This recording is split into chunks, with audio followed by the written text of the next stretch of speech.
peanuts, packing peanuts. These are eco-friendly. I think they're made from natural ingredients because my dog tries to eat them.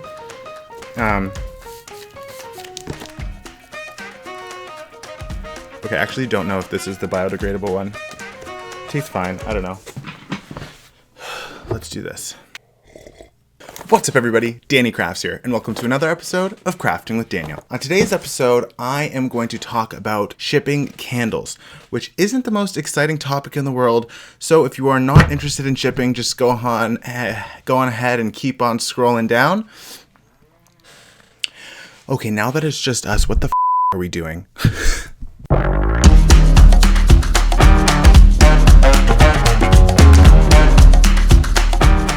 Hey everybody, so I saw some requests in videos asking me about how I ship my candles, and it's also a video that I've wanted to make for some time now. Honestly, I've been selling candles and stuff on Etsy for over a year now, and I feel like I'm now just understanding how it works, so I didn't want to share information before I really understood what I was doing. Long story short, when I was first starting selling items on Etsy in 2018 or 2019, I was charging a flat rate for shipping, which was $5. Every order I got, I ended up having to buy a $10 or $13 label. So I was losing $6 or $7 every sale that I was not charging in my product price. When I tried to increase the flat rate of shipping on Etsy, I kept getting an error saying that my shipping rates were too high and customers weren't going to buy. So the only solve I saw possible was doing calculated shipping.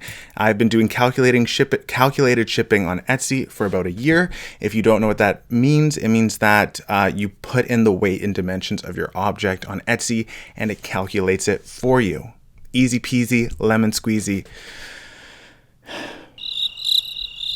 So at the very bottom of your Etsy, for Etsy people, let's just dive on in, I guess. For Etsy people, if you are plugging in a new listing onto Etsy, you scroll down to the very bottom and you see the item weight and dimensions. This is not, let's just go in here. This is not the weight of your mailer or your box. So if I'm selling a tin candle and it's 3 inches wide and 2 inches high or something, I do not put it in here and measure this. You maybe wrap this with tissue paper or whatever your packaging is, and you measure the dimensions of this, okay? In your shipping settings, you have options to put in the dimensions of your packaging. So here I have 3 bubble mailers that I got from Uline. I like black because it's kind of sexy. So I have the 38-inch size, the 27-inch size, and the 21-inch size.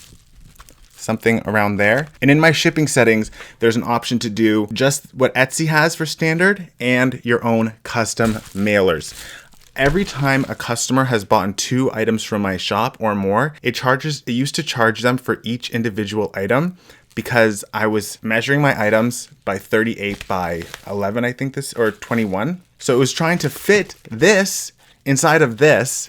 So it's like, hey, you're gonna need 2 of those. Anyways, long story short, make sure you check your shipping settings on Etsy. I've solved this with customers that have paid twice for shipping. I included a free item or would be upfront with them about refunding. So just make sure you look into that. I have not had a candle break, and all I've been doing is for smaller orders, I wrap them with, Jesus, I don't have any bubble wrap over here. I use bubble wrap, but I also reuse a lot of items that get sent to me from Wood & Wick Co. and other supplies. This is what glass comes in wrapped at the dollar store. I keep every piece of it and use it. This is what Wood & Wick Co. uses to wrap their glass vessels when they send them. It's eco-friendly bubble wrap. It's just that like cut up paper. I wrap this like 4 or 5 times around my candles, shove them in here. That thing is ready to play football with. You can punt that package down a football field, and I think it would stay protected. Something else I used to do is I used to wrap the crap out of it with this tissue paper. You can get 500 sheets from Creative Bag. This is the craft color paper. I don't remember the price, but I wrap 2 or 3 of these sheets around a candle when I'm out of bubble wrap, and I put it in a bubble mailer. That is good to go. This stuff is awesome also for packaging and gift wrap. So Creative bag, awesome stuff. Now, if you are shipping bulk candles or bulk items through Canada Post, I will get into the different distributors later. Right now, I'm just focusing on packaging itself. If you are shipping bigger candles, I highly suggest getting boxes from Uline. They are unbranded. They are really sturdy. They will come disassembled, such as this.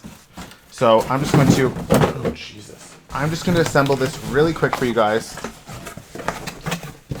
One sec.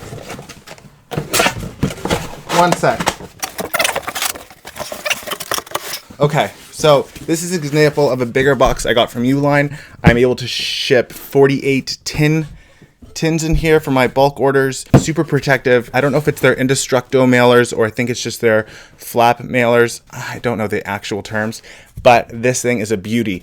If you are shipping less candles than fit in here, I've got a solution for you. Please hold. Now, if you are trying to stay on the eco-friendly side of things, you can use these cornstarch peanuts, packing peanuts. I think Uline sell these. Other companies sell these. These are eco-friendly. I think they're made from natural ingredients because my dog tries to eat them. Okay, I actually don't know if this is the biodegradable one. Tastes fine. I don't know. But you can fill the box with as many of these as possible. Once your candle is in that box, you do not want it to move around. It needs to be snug as a bug in the rug. When you shake it, you shouldn't hear it moving. It should just sound solid. Another example of stuff you can use is also from Creative Bag. I have this huge box here. Jesus. All that's in this box is this shredded paper material. This is used as filler in like baskets and stuff like that. I like to use this in my shipping because it's not plastic. It's made from recycled paper. It's craft paper, so it goes with my brand, and it's a neutral color, so it kind of goes with every packaging that I have. I use that to fill up the box so that candle does not move. That is your baby. You want to make sure that you're not just tossing it in a box and throwing it in the mail because that will break. Aside from bubble mailers and generic boxes from Uline, something new that I have tried out this year is packlane.com or something. It is a custom packaging box material creator person.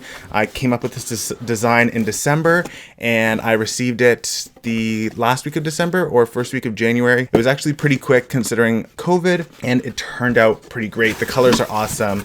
I have colors inside. I only bought 10 of them, so it was kind of pricey. I think I paid about $30 each with taxes and shipping and currency exchange. It was a lot. It was a lot of money, maybe $15 each.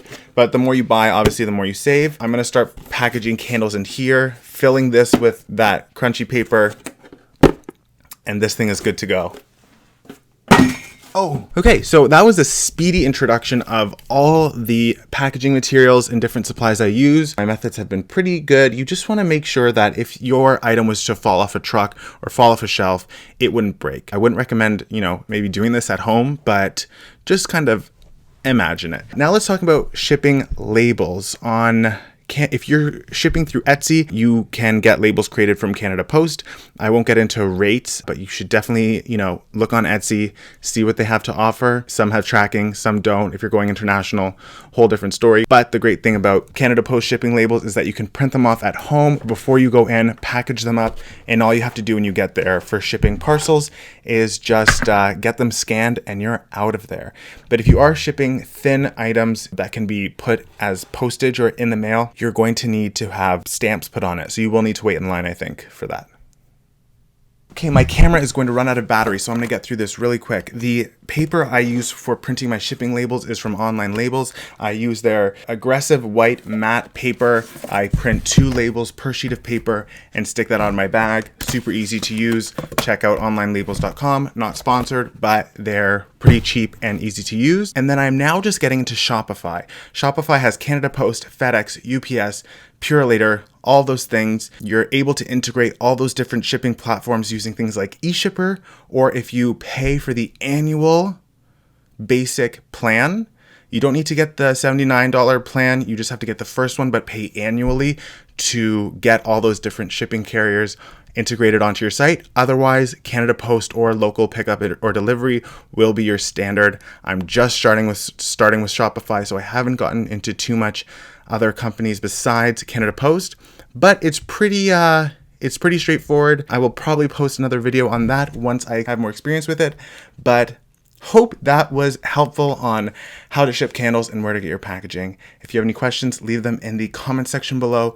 Please make sure to like, comment, or subscribe. It really helps a lot. A huge shout out to 2,000 subscribers.